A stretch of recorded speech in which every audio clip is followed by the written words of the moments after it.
Bienvenue dans cette nouvelle édition du QG Weekend, au sommaire de l'actualité. Au Mali, la conférence nationale de refondation s'est clôturée le 30 décembre 2021, assises nationales qui ont débouché sur 534 résolutions, dont la prolongation de la transition de 6 mois à 5 ans.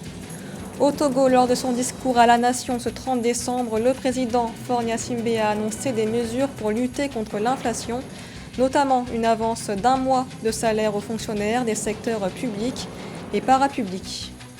Et puis au Tchad, focus sur une boisson locale particulièrement prisée au sud du pays, la boisson énergisante Djala, peu connue du grand public, une initiative milite pour son développement local. Mais d'abord au Tchad, un dialogue national inclusif débutera le 15 février prochain. C'est ce qu'a annoncé le chef de la junte Mahamat Idriss Déby Itno dans son message à la nation. Un dialogue qui devrait aboutir à la mise en place d'un nouvel ordre politique et conduire à des élections générales. Ce grand dialogue devrait permettre de regrouper toutes les forces politiques du pays. Plusieurs forces politiques d'opposition, comme la coalition Wakit Tama ou le groupe d'action du 1er juin, réclament par ailleurs une révision de la charte de transition pour participer au dialogue. Au Mali, la phase finale de la conférence nationale de refondation a abouti à 534 résolutions. Les participants ont recommandé une prolongation de la transition de 6 mois à 5 ans. La résolution contraste avec les recommandations de la CEDEAO. Les précisions de Nathalie Mo. Au Mali, la phase finale des assises nationales de refondation a débouché sur 534 résolutions. Les 1600 participants ont recommandé une prolongation de la transition de 6 mois à 5 ans. Ils estiment ce délai nécessaire à la mise en place de réformes institutionnelles structurantes nécessaires à la tenue d'élections démocratiques dans le pays. Mais il faut que des hommes et des femmes qui sont prêts à se sacrifier pour ce pays soient ceux-là qui passent devant. J'ai l'habitude de dire qu'un chef de l'État qui n'est pas prêt à aller au sacrifice suprême n'est pas digne de diriger ce pays. On a besoin d'hommes et de femmes qui sont engagés, qui s'oublient, qui sont dans une abnégation jusqu'à se refuser soi-même. Parce que disait quelqu'un, la vie d'un homme est infiniment très petite face au dessein d'un peuple. La résolution portant sur la prorogation du mandat de la transition tranche cependant avec les recommandations de la communauté économique des États de l'Afrique de l'Ouest. Le bloc communautaire attend le chronogramme électoral malien dans les plus brefs délais. Le dirigeant malien Assimi Goïta a promis un retour rapide à un pouvoir civil. Recommandations issues des assises nationales de refondation, le gouvernement mettra très prochainement en place un chronogramme visant à assurer le retour à un ordre constitutionnel apaisé et sécurisé. C'est pourquoi je souhaite que les pays frères de la CEDEAO accompagnent davantage le Mali dans la réalisation d'actions soutenant l'organisation prochaine des élections.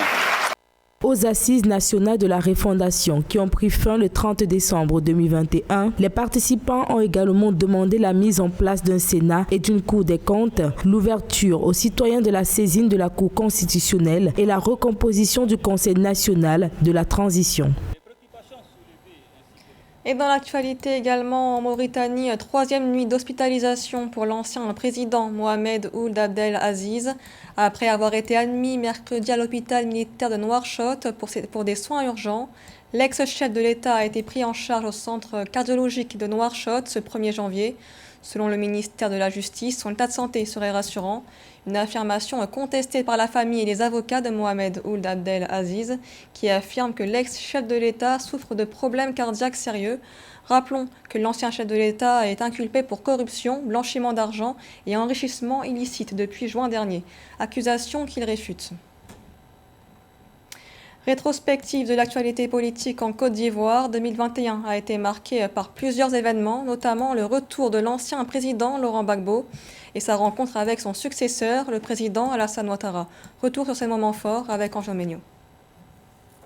En Côte d'Ivoire, l'année 2021 a été marquée par le retour de l'ancien président Laurent Gbagbo. Celui que les Ivoiriens appellent affectueusement Woody a foulé le sol de son pays après 10 ans d'absence. C'était le 17 juin 2021. Bien avant cette date, l'ancien président de la Côte d'Ivoire avait bénéficié d'un acquittement auprès de la Cour pénale internationale dans l'affaire qui le reliait à la crise post-électorale de 2010. Lui et son collègue de la Jamaïque, ils ont décidé d'acquitter immédiatement Laurent Gbagbo et Charles Goudé. Après le retour, c'était le moment des retrouvailles entre l'ancien président ivoirien et son successeur, le président Alassane Ouattara. La rencontre, contre toute attente, a été remplie de succès. En ce qui me concerne, j'ai surtout parlé avec le président, j'ai insisté sur les prisonniers qui ont été arrêtés au moment de la crise de 2010-2011 et qui sont encore en prison. Alors j'ai dit au président, et vous serez d'accord avec moi, que j'étais leur chef de file. Et moi je suis dehors aujourd'hui. Et ils sont en prison. Et j'aimerais que le président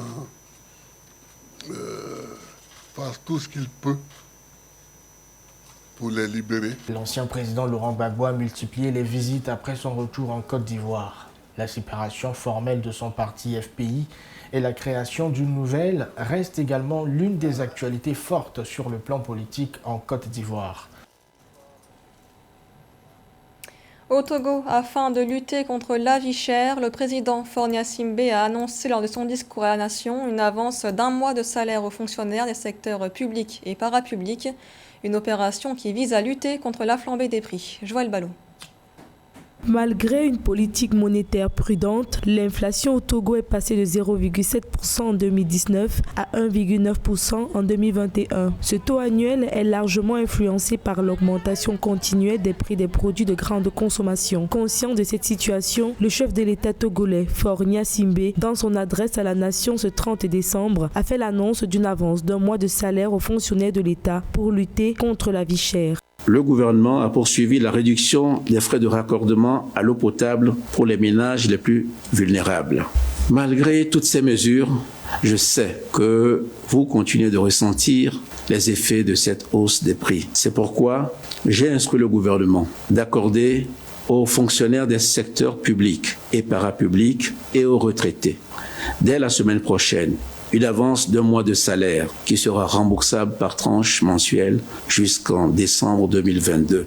Sous l'influence de la Covid-19, l'inflation au Togo a eu un impact dans tous les secteurs d'activité. Aussi, le gouvernement a décidé de rendre gratuits les frais de scolarité dans l'enseignement secondaire et en la prise en charge d'1 mois de facture d'électricité pour les tranches sociales.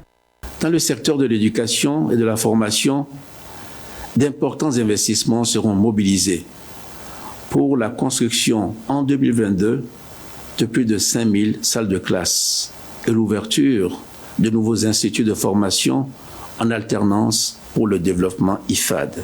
Par ailleurs, le chef de l'État a dit maintenir la subvention des prix, notamment des engrais, du matériel agricole et du blé, au profit des Togolais. Pour rappel, l'agriculture représente plus de 40% du PIB togolais et occupe près de 65% de sa population active.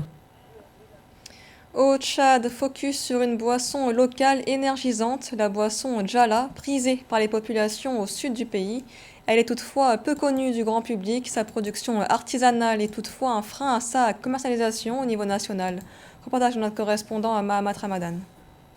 Au Tchad, la boisson locale Djala est l'un des patrimoines culinaires populaires au sud du pays. Préparée jusque-là de manière artisanale, cette boisson énergisante à base de sorgho fait partie intégrante de la culture Sahara et concurrence les grandes marques de boissons dans certaines localités. Une richesse culturelle et touristique que l'initiative Tous Assar veut contribuer à moderniser et valoriser au profit du développement local. Nous utilisons les ingrédients locaux que nous produisons nous-mêmes pour être sûrs de leur qualité. La préparation du djala dure entre 3 à 4 jours et tout dépend du temps nécessaire pour la fermentation du sorgho. Ensuite intervient le processus de filtrage et la commercialisation. Les conditions de préparation de cette boisson, très prisée par les populations locales, sont quelquefois dénoncées comme étant moins hygiéniques et nécessitant un encadrement. Une situation qui pose le problème de la modernisation et de l'industrialisation de cette saveur populaire pour sa labellisation et sa commercialisation au niveau national. C'est une boisson énergisante locale qui peut être consommée à tout moment.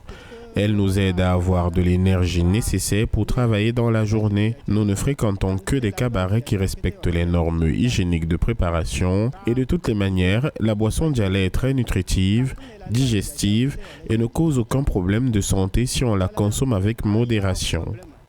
La boisson Djala est très accessible, moins chère et peu réglementée dans certaines localités, ce qui expose les mineurs à la consommation précoce de cette boisson fermentée, une situation qui fait l'objet d'une étude sociale initiée par Tous Assar dans le cadre de la promotion de ce patrimoine culinaire. Retour sur les performances de l'équipe du Bénin, les Écureuils en 2021, après avoir atteint pour la première fois la quart de finale de la Coupe d'Afrique des Nations de football Égypte 2019. 2021 a été une année difficile pour l'équipe qui n'a pas réussi à se qualifier pour les deux compétitions continentales en vue. Reportage de notre correspondant Leftiono. Piètre performance des Écureuils du Bénin en 2021. L'équipe nationale du Bénin a été éliminée lors des phases éliminatoires de la CAN Cameroun 2021 et des barrages de la Coupe du Monde Qatar 2022. Après avoir obtenu une place en quart de finale de la Coupe d'Afrique des Nations CAN Égypte 2019 et tenu tête face à une belle sélection sénégalaise qui a fini finaliste face à l'Algérie, les Écureuils avaient toutes les cartes en main pour décrocher leur qualification dans le cadre des éliminatoires de la CAN Cameroun 2021. Sur son dernier match à négocier face à la Sierra Leone, les poulains de Michel Dussuyer ont encaissé un but par pénalty. J'estime que c'est une succession d'erreurs, de faux pas qui font que malheureusement les Béninois ne sont pas à la Coupe d'Afrique des Nations. Et on peut être déçu parce que c'est une Coupe d'Afrique des Nations qui se joue à 24. Et quand on prend le classement FIFA Coca-Cola, le Bénin est toujours, depuis on va dire 5-6 ans, dans le top 20. Donc il n'y a pas de raison a priori qu'on ne soit pas à la Coupe d'Afrique des Nations. Entre mars et juillet 2021, les méli-mélos de tests positifs au Covid-19 et judiciaires en marge de la confrontation face à la Sierra Leone n'ont pas profité aux Écureuils qui avaient cru jusqu'au bout en leur chance de se qualifier pour la CAN Cameroun 2021. Dans le cadre des éliminatoires de la Coupe du Monde Qatar 2022, les poulains de Michel Dussuyer ont essuyé une défaite lors des qualifications pour les barrages 2-0 avec un pénalty à polémique et un arbitrage décrié sur les installations de la RDC. Ça n'a pas marché pour les Écureuils du Bénin. Vous savez ce qui s'est passé avec le pénalty imaginaire. Hein? Peut-être que cet arbitre gabonais a sifflé contre les Béninois. Les Béninois après ont porté réserve contre les Congolais. Et vous savez, la suite, c'est que la réserve n'a pas prospéré. Et les Béninois, encore une fois, doivent donc suivre la Coupe du Monde loin des stades.